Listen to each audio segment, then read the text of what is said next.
Hello FPL managers and welcome back for another video. My name's Jack and today we've got our final team selection for Game Week 17, which is just around the corner. On that topic, Merry Christmas to everyone as we are recording this on the Christmas Eve. So Merry Christmas to everyone for tomorrow wherever you are in the world. If you are liking the FPL content, drop a like and subscribe to show support. And click the notification bell to stay up to date with all of the FPL videos that will be coming your guys' way shortly. And with that being said, let's jump into the video. So here is the final starting 11 and bench that we've gone with for Game Week 17. There has been a couple of changes since we did do our updated draft, a couple of tweaks to the team, and there has been quite a few changes since we did our first team selection video for Game Week 17. As far as the goalkeepers go though, there isn't any changes here. We've stuck with Ward and Everson. I've seen Kepa Arrizabalaga be a very popular pick coming into Game Week 17. But personally, I'm going to look to avoid him as there isn't 100% certainty that he's going to play for Chelsea. And I'm just not sure about that Chelsea defence right now. I'm not fully convinced. And I'm happy that I've got Reece James here in defence to capitalise on their clean sheets. But I'm not too keen on a double up as the defence hasn't proven strong enough so far this season for me to do so. And I think that extra 0.4 million for me having Ward, or the extra 0.6, it will be for me having Everson over Kepa, I think is better spent around the squad. It has allowed for a couple of good upgrades of various positions, which I definitely am very happy with. So for now, happy with that Leicester goalkeeping combination. I've said it before, Ward does have 5 clean sheets in the last 6 games. So I don't think it's necessary to spend any more money than I need to in that spot. As at £4.1 million, I think he's the best value goalkeeper in FPL right now. So very happy to have him in the team, and he's got good fixtures coming up as well. So keen to have him pick up some more clean sheet points for me. Moving on, Kieran Trippier, I think is the most essential defender pick, a very obvious option. The highest scoring defender so far. He's returned in 12 out of 15 games. A great option at both ends of the pitch in terms of getting clean sheets for Newcastle. And he can get forward, pick up those goals and assists as he's shown so far this season. He is on corners and set pieces, which does allow him to increase his chance of attacking outputs. So definitely my favourite pick to have in the defence right now. And he is one of the highest scoring players in FPL in general as well. So very impressive for a player starting the season at just £5 million. João Cancelo, another pick that I really like in defence. We know how good he can be. In previous years, he's shown it. At this season, he's still been very strong. Only the 4th highest scoring defender at the moment, though. But we know when Man City are getting clean sheets, he can just pick up such consistent points. And when he chips in with those attacking contributions, as he has done so far this season, with a couple of goals and assists so far, he can produce those mega hauls, which we've come to expect from him.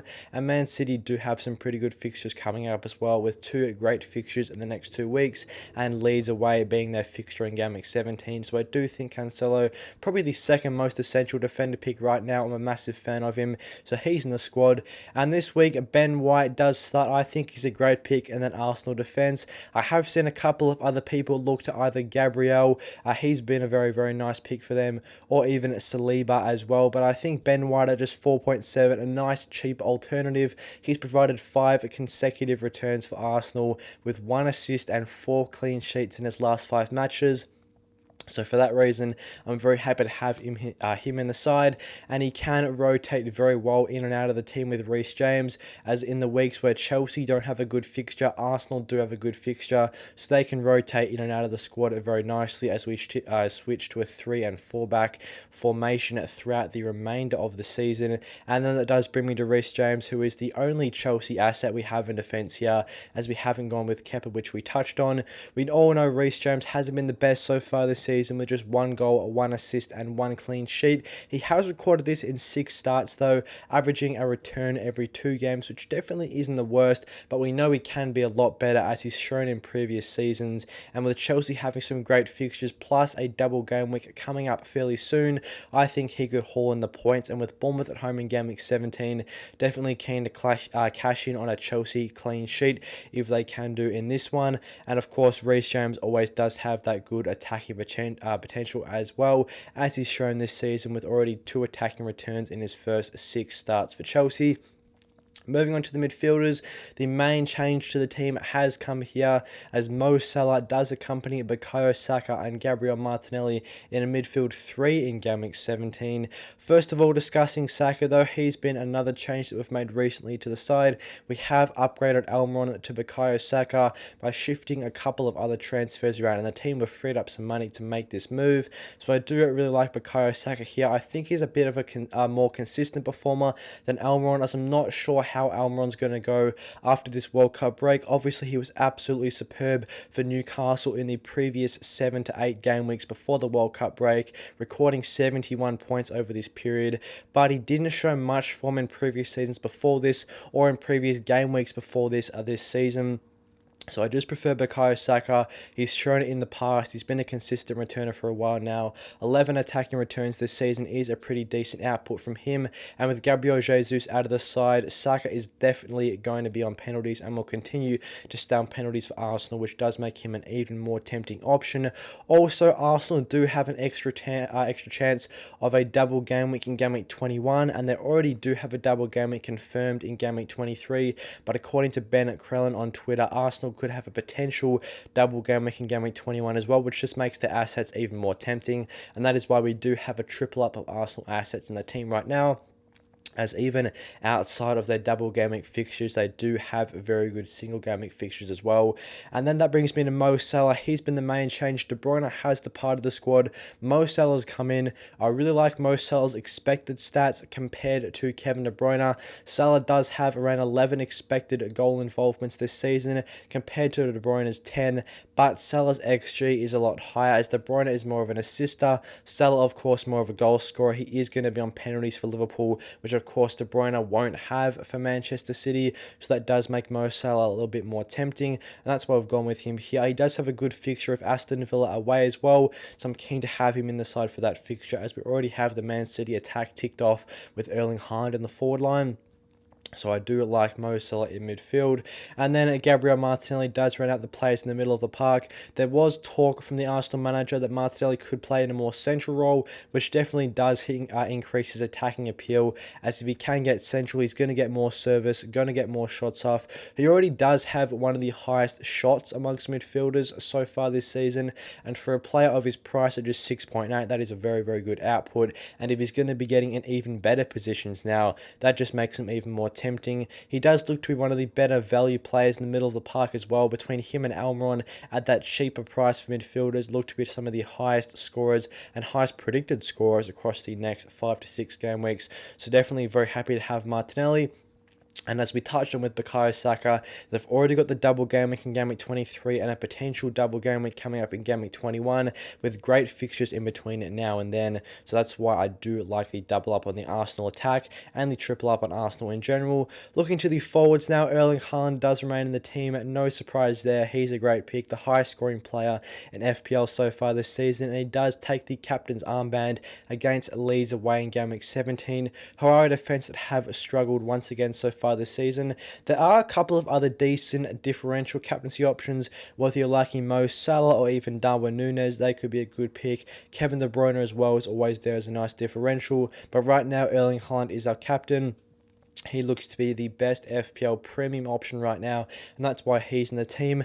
Darwin Núñez does step in place of Harry Kane, as we have opted to go for Darwin Núñez and Mo Salah, whilst also upgrading Bukayo Saka instead of having Almiron, De Bruyne, and Kane. I think Darwin Núñez can match Harry Kane for points over the next 5 to 6 weeks, given the fixtures for Liverpool. He does get lots of chances. Obviously, he's not the most clinical finisher, but he gets plenty of chances for Liverpool, where if he just can turn home one of these chances every now and then, I'm sure he's going to be one of the higher scoring forwards going forward for the rest of the season. And he has been very efficient when he started for Liverpool this year as well.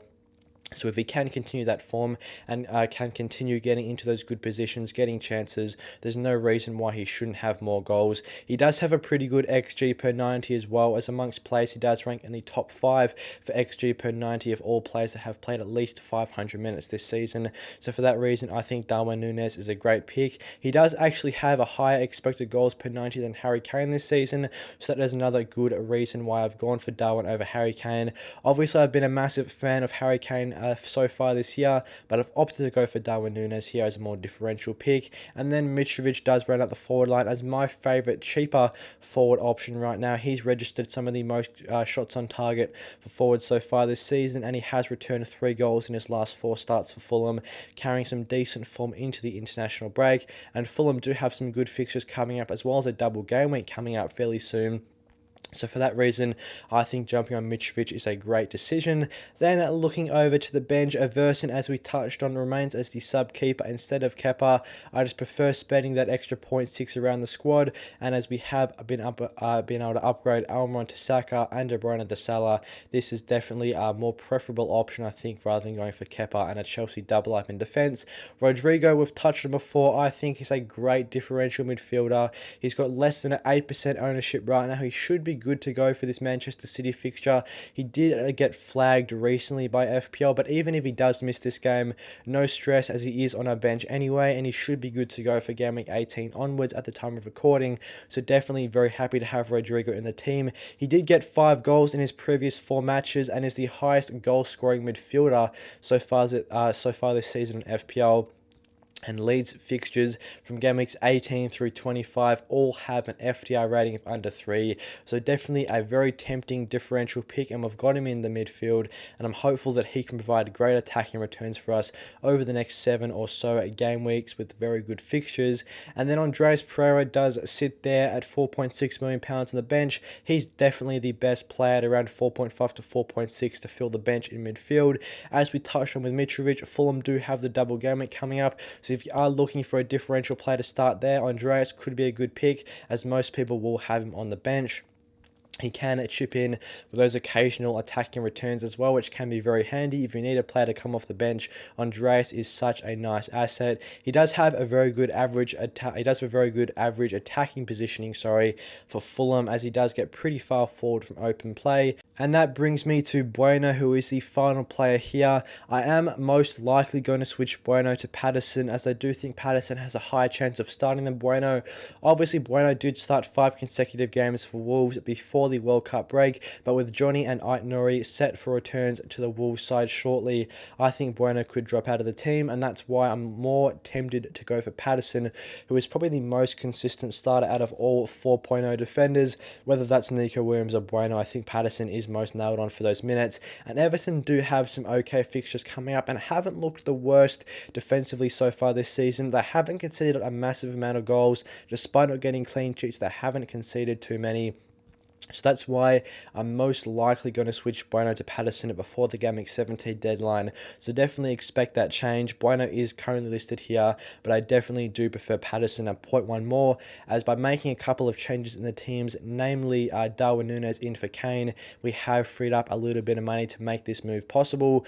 Then looking at the team information, the squad value is 101.3 with just 0.1 left in the bank. The main reason for this is that we built up a lot of value and Harry Kane across the season, so that's why he's dropped the squad value in the bank down quite a bit. Regardless of that, I'm still very happy with this team, and I would expect it to perform quite well for the next 6 to 7 game weeks before obviously we can look to use that second wild card, as that is definitely something to consider in the coming game weeks.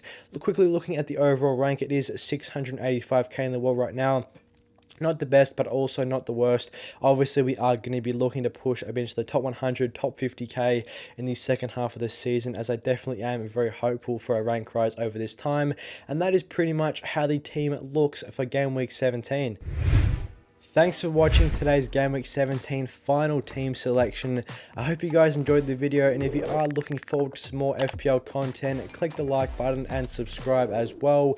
And if you do want to stay up to date with all the recent uploads, click the notification bell, as there is going to be lots of FPL content coming quick and fast with the return of the Premier League season. And with that being said, I'll see you guys in the next one.